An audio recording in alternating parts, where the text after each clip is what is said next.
سر یہ بتائیے کہ جب ہم منڈی میں جاتے ہیں قربانی کا جانور خریدنے کے لیے تو بہت سی چیزیں ذہن میں ہوتی ہیں، کہیں ایسا نہ ہو کہ کوئی جانور میں عیب ہو، تو کوئی آسان سا طریقہ بتا دیں جو عیب سے بچ سکیں۔ بسم اللہ الرحمن الرحیم۔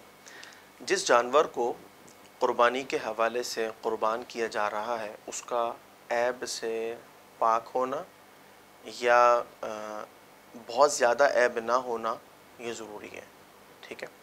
یعنی بہتر افضل یہ ہے کہ اس میں بالکل بھی عیب نہ ہو، اور اگر مثال کے طور پر عیب ہو بھی جائے تو شریعت مطہرہ نے پھر ایک مقدار رکھی ہے، اس مقدار سے کم عیب ہونا ضروری ہے۔ اگر ہم آغاز سے چلیں تو سب سے پہلے سینگوں کو لے لیں تو دیکھیے اگر ابتداءً ہی اس کے سینگ ہے ہی نہیں تو یہ عیب نہیں ہے، لیکن اگر سینگ تھے اور پھر ٹوٹ گئے تو پھر دو صورتیں ہیں، جڑ سے ٹوٹے یا اس کے علاوہ۔ اگر جڑ سے ٹوٹے تو یہ عیب کاؤنٹ ہوگا، ایسے جانور کی قربانی نہیں ہوگی، اور اگر جڑ سے نہیں ٹوٹے تو پھر اس میں کوئی مسئلہ نہیں ہے بلکہ قربانی اس کی جا سکتی ہے۔ اگر ہم آنکھوں کو لے لیں تو تین آپشن بنتے ہیں، ایک ہوتا ہے بھینگا پن، ٹھیک ہے، دوسرا ہوتا ہے کانا ہونا، ایک آنکھ نہ ہو، اور تیسرا ہوتا ہے اندھا ہونا۔ تو یہ جو اندھا ہونا اور کانا ہونا ان دونوں کی قربانی نہیں ہوگی، یہ عیب ہے۔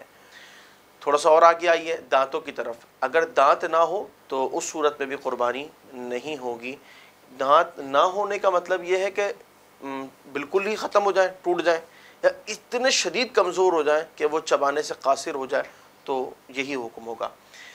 اس کے بعد کہتے ہیں کہ اگر اس کی ناک کٹی ہوئی ہو یہ بھی قربانی کے قابل نہیں ہے، عیب شمار ہوگا۔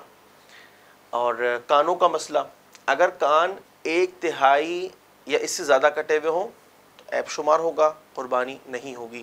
دم کا بھی یہی مسئلہ ہے، چکی جو ہوتی ہے دمے وغیرہ کے اندر اس کا بھی یہی مسئلہ ہے۔ پھر اس کے بعد بہت سے جانور کمزور ہوتے ہیں، بہت زیادہ، ٹھیک ہے، سستا جانور لینا ہے اور وہ ہے کمزور، تو اس میں یہ دیکھا جائے گا اگر اس کی ہڈیوں میں گودا موجود ہے، بہت زیادہ کمزور نہیں ہے تو اس کی قربانی درست ہے، لیکن اگر وہ اتنا کمزور ہے کہ ہڈیوں میں گودا تک نہیں ہے، بہت زیادہ کمزور جانور، تو اس لاغر جانور کی بھی قربانی نہیں ہوگی۔ لنگڑا ہے، قربان گاہ تک جا سکتا ہے، قربانی درست، اور نہیں جا سکتا تو درست نہیں ہے۔ اگر بالفرض ایسا ہو گیا کہ ایک پاؤں اس کا کاٹ دیا گیا تو اس صورت کے اندر بھی قربانی درست نہیں ہوگی۔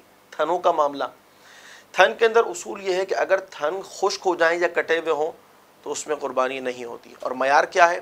بکری میں ایک تھن اور گائے کے اندر دو تھن، اگر خشک ہو جائیں یا کٹے ہوئے ہوں تو اس صورت میں قربانی نہیں ہوتی۔